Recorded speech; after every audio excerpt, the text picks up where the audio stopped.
Welcome to Reflections, a program where we discuss values and virtues for the transformation of the individual and the society in general. I am Father George Ehusani, and I'm privileged to have in the studio with me today Chief Kanu Agabi, Senior Advocate of Nigeria, a lawyer for 52 years. Sir, you're welcome. Thank you very much. Chief Kanu Agabi has also been Attorney General of this country for two times Attorney General, and he is very well known in this country, has participated in a number of activities that are aimed at transforming this country for the better. I have known him for over 20 years at the Bishops' Conference of Nigeria. Yes, that's correct. And he has been a major supporter of Luke's Terra Leadership Foundation, and I'm so glad to have him in the studio. You're welcome, sir. Thank you, fella. Great. So, I see by the grace of God you are still in good health. Yes. What is the secret? Well, what's the secret? I give thanks to God. I walk. I walk. Mm-hmm. I walk. I don't feel that I should justify myself with excuses, but if You I task yourself. I task myself. I work day and night. Yes, and my conviction is that if God gives you work, He will give you the health to do it. By the grace of God. Yes. And I must commend some of the things you do apart from supporting my children, my scholarship scheme, is the fact that I know that you put together where that structure where your chambers is located, and I know a number of lawyers whom you just accommodated there, and that they just young lawyers who are aspiring to that they could just come and take office and function from there. Congratulations. Thank you very much. Thank you very much. So what inspired your charity, your sense of charity, particularly your sense of affinity with the poor? Because once you heard of my scholarship scheme, you did not hesitate to be of support. So what is it that inspired that? Then it is the same spirit that I saw in the allocation of offices to young lawyers that are aspiring to set up. What is it? Well, I started my practice in the rural areas, and you can imagine what the rural areas of this country looked like 52 years ago. I define myself as a rural lawyer, so I know the difficulties of rural lawyers. When I started my practice, if you're in the rural area, they will give you yams when they have yams. They will give you corn when That they is have after corn. you defended them. Yes. So the rural lawyer has a lot of handicaps. Yes. And if he has to come to the city, he must be assisted. Yeah. So he's coming with nothing to the city. Well, maybe coming with little, Yeah. but he needs assistance. For instance, if he has accommodation where he can set up his office, Yes. it is helpful. Mhm. If he has a flat where he can live, it is helpful. Yeah. But if he doesn't have any kind of assistance at all, He's handicapped. he is handicapped. He may not even have work to do. He is in the... If you remember one of these Aesop's fables, when the rural mouse goes to visit the city mouse, Yes. he can't cope. He runs back that same night. Oh yeah. So Oh, yeah. when lawyers come in from the rural areas, we must assist them. Now, I have that background myself, so I can see clearly the needs of a lawyer from the provinces. Quite apart from the fact that, as the Bible says, our cups will run over. There is not a single man whose cup doesn't run over in one way or the other. or another. And you have to share it. What has your faith? You just mentioned scriptures just now. What has your faith got to do with that disposition? I mean, you have told me before you got that orientation from your faith upbringing. Yes. How does your faith constantly inspire you to reach out to others, and like you're saying now, to reach out to people who would have been handicapped seriously if you don't reach out to them? Well, talking about faith, the Temple of Solomon was conceived in the heart of David. And the Lord said, so long as it was so, it was a good thing. But it shall be built by Solomon. If you conceive the right things, if you conceive the things that glorify God, Yes. he will bring them to pass. The starting point is conceiving a thing that glorifies the Lord, that exalts God. No matter how big it is, He will bring it to pass. All things proceed from God, no matter how little, no matter how great. Yes. Yes. So, in my experience, if you conceive a thing in the heart which glorifies God, take the first step, and the Lord will do the Lord rest. will complete it for you. Congratulations, and thank you very much. And in an age and in an era of widespread self-centeredness, widespread selfishness, where that's part of the reason why we are where we are, where many just take care of their needs and living large while the majority of people are poor. I thank God for people like you who have the poor at heart and reach out, even if it was just your constituency, the legal profession, to make sure that the young ones coming up are assisted to stand on their feet. May the Lord be glorified. Amen. Now, on Nigeria, you have played critical roles. Just being, apart from your law practice for 52 years and being senior advocate of Nigeria, but just being Attorney General for 2 times in this country, you played a critical role in the evolution of politics and democracy in this country. How do you see things going now? We are marking 25 years of unbroken democracy. Between independence and 1999, we never had those 25 years. 6 years into into our independence, we got into the coup and later the war. Then a few years after another coup, a few years after another coup. So we have unbroken 25 years of democracy. However, how is that democracy evolving now? Well, to begin with, we have a misconception of democracy. We have a misconception of politics. We seem to think that in politics, good and bad are equal. We seem to think that democracy means the right to do as you please. That's not so. And that is understandable because we're a very young democracy. From 1966, we were under a dictatorship for up to 1999, let me say. Now, that dictatorship took root. It took root in the nation. So took root not just in the political space, but in the psyche of people. Yes. As they say, dictatorship never takes root in a nation until corruption has permeated every department of it. So, and that's what happened in this country. Corruption in cooks, in stewards, in mechanics, in drivers, in ministers, in lawyers, in doctors. That's it. So we have been living, this is that generation. This is the corrupt generation. And this is the corrupt generation. Yes, so your hope is that the next generation will not be as corrupt as we are? Yes. If you take an example from the Bible, when the Jews came out of Egypt, the Lord said, look, you have a slave mentality.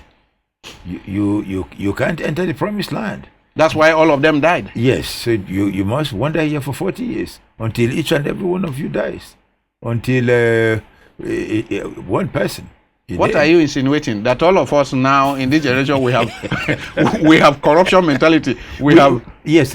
Well, not everybody. Yes. But we are affected by the largely military, by yes, that mentality, and this generation must pass before you can begin to experience any kind of radical change. I mean, look, I was a child at independence. I'm still alive. So colonial rule was itself a form of corruption. Oh yeah, colonial rule, of course, it is corruption. Yes. So that's my experience. After that, military rule, it's another form of corruption.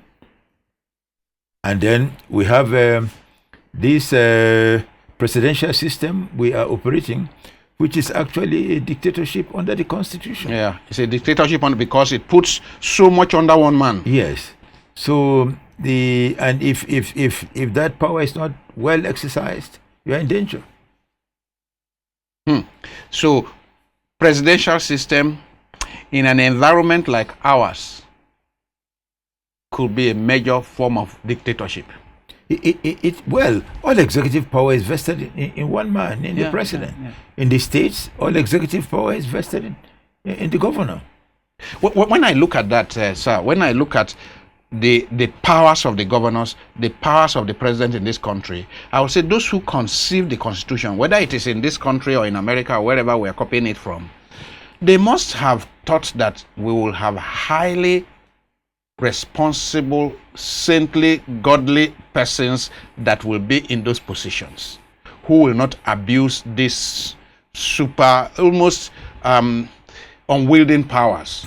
They must have imagined that the kind of persons that will occupy these positions will be so concerned about the common good, will not be sectional, yes, will not be tribalistic or bigoted in any way, will not be selfish. They will be people who will be so committed to the common good that they will use these powers well. Yes, that is how it ought to be. I think it is Madame Fodio who is reputed to have said that power should be withheld from those who desire it. Yes. Because those who desire it are not likely to use it for the public good. Yes. But today, we hand power over to those who desire it, who don't just desire it greedily, who use the most inferior methods to acquire it. Power should be denied from those who desire it. Yes, that's what Otman and the kind of people we often have occupying positions of power in our country today, are they not prime among those who really desire it? Because what it costs to seek to be senator, to seek to be governor, to seek to be president in this country, only those who desire it madly can actually raise the kind of money to get to this position. Yes, and we need to re-examine our machinery. We need to re-examine our procedures so that it is not just the rich who can get there. It is not just the ambitious who can get there. We have to find a way to ensure that it is the patriots who get there. And the paraphernalia of office, the privileges attached to office, make it by the way, very tempting. With all that you have achieved in this country, I saw that you came with only a driver and one young lawyer with you. You don't need police escort. You don't need. I mean, there are people who are your son's age and who go around now with 3, 4, 5 vehicles, and because they will tell you that they don't feel safe. How come you are able to go around town with one car?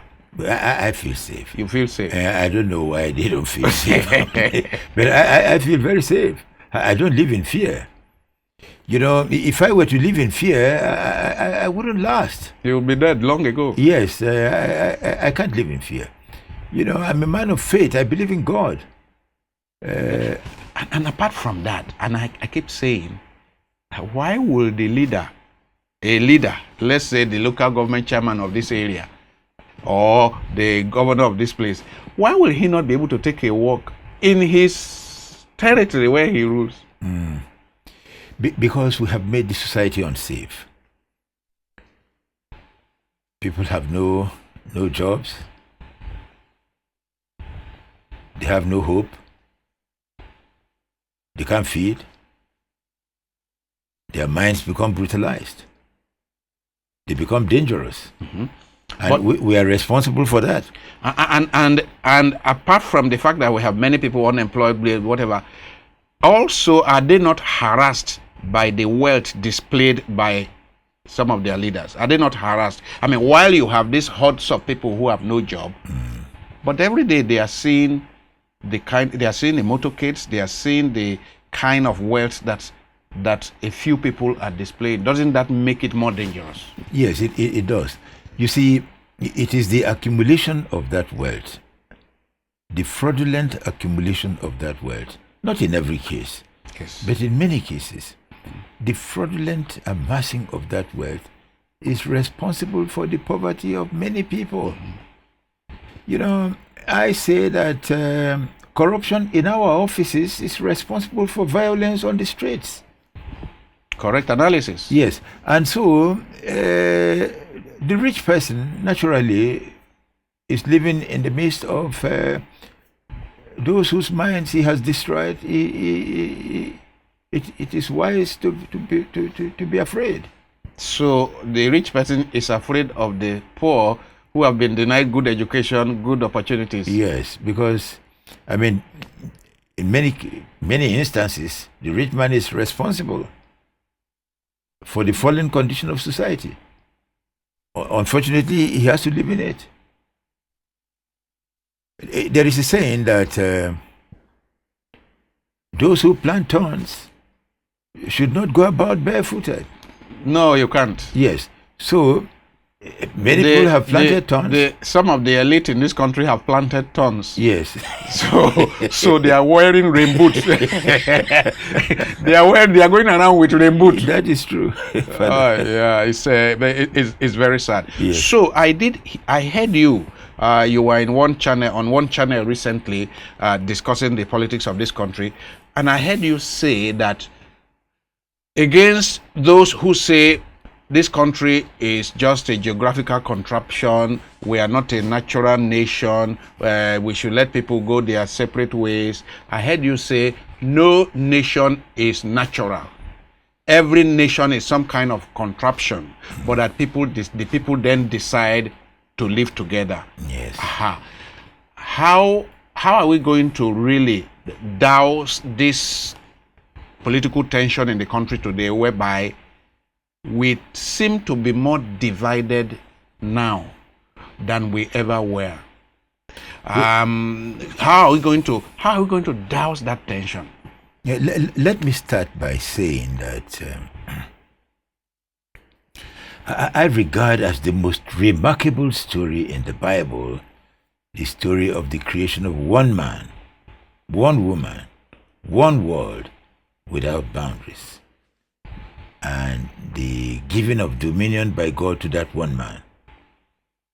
Adam. Yes, Adam. That is the dominion that we have. Our dominion is universal. These divisions amongst people... That is the one that is artificial. Yes, because, I mean, you are that one man. I am that one man. The young lady there is that one woman. Our dominion is universal. The differences between us are artificial. They are nothing. Yes. So, these are all temporary things. The Bible says the lion and the lamb shall lie down together. Isaiah, yes. Yes, and it is so. I said somewhere that when you are flying, you don't see any boundaries. Yes. You just see land. Yes. So why have human beings made such boundaries, and we are so bigoted in the way we say it's our own, it's not our own, it's ignorance. You know, man is ignorant. You know, we have a mind. We must educate it. We are not like cats or dogs or horses. We're human beings. But the people, sorry to cut you, the people who are calling for your tent, so Israel, various tribes or various regions or whatever, don't they have a reason? I mean, are people not being pushed to the wall in Nigeria today? Where there is injustice, whether real or perceived injustice, where there is widespread hunger, destitution, as you say, when people have planted tons, and then many people have to be working on tons, what can you really blame those people if they now start saying perhaps the solution to our problem is everybody going their way? Well, you see, some of the solutions that we adopt compound the problem. You know, it's not a solution.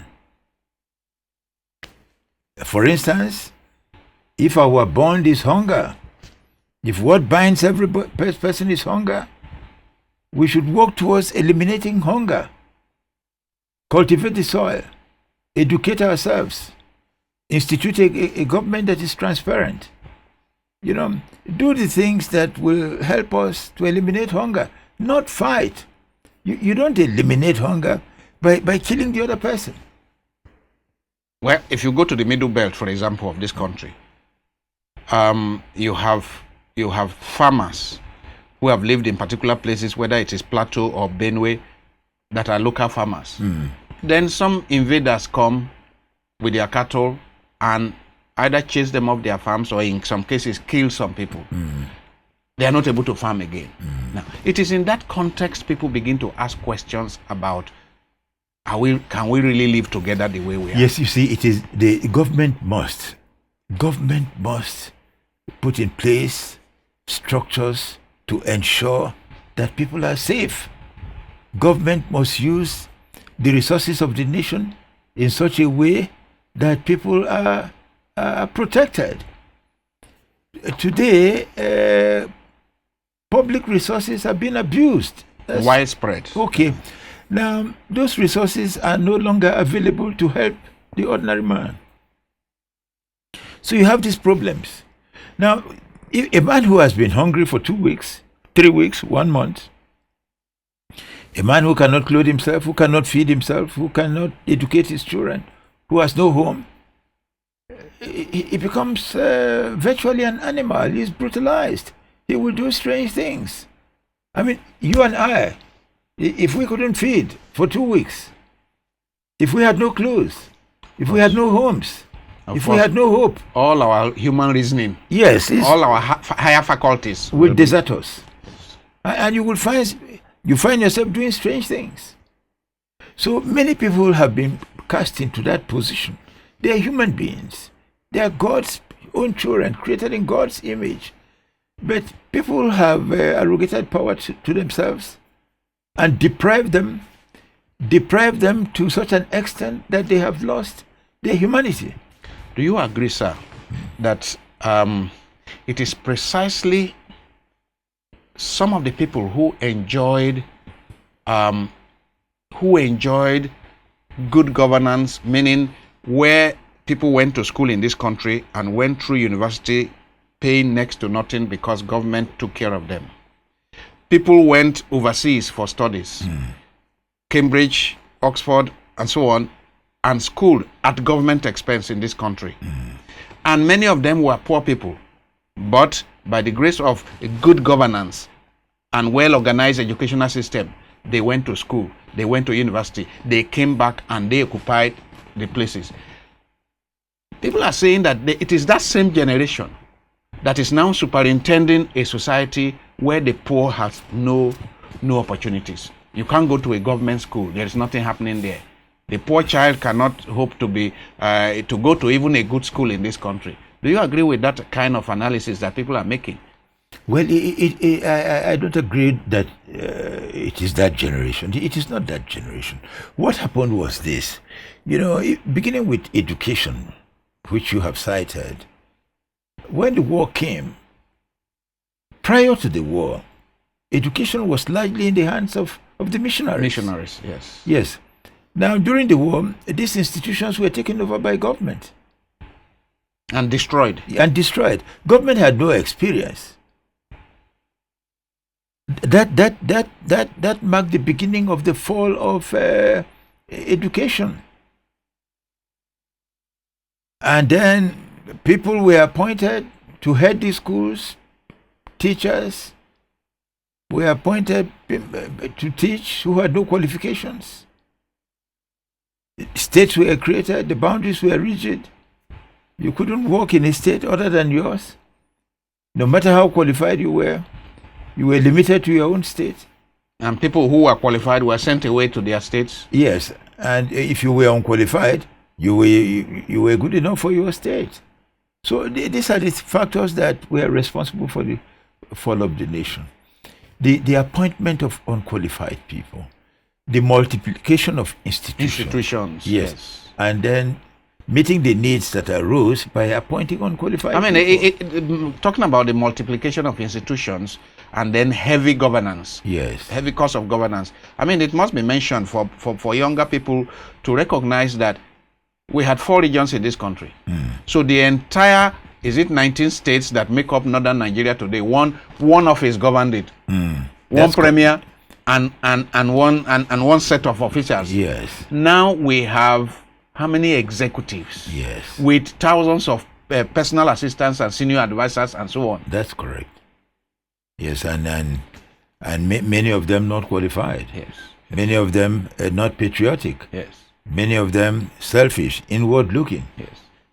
To end this program, I would like you to say a word to our leaders.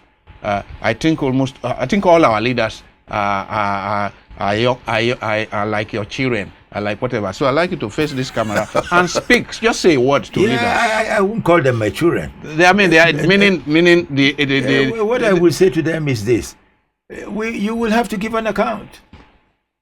You will. You know, let me remind ourselves of the story of Dr. Faustus by Christopher Marlowe.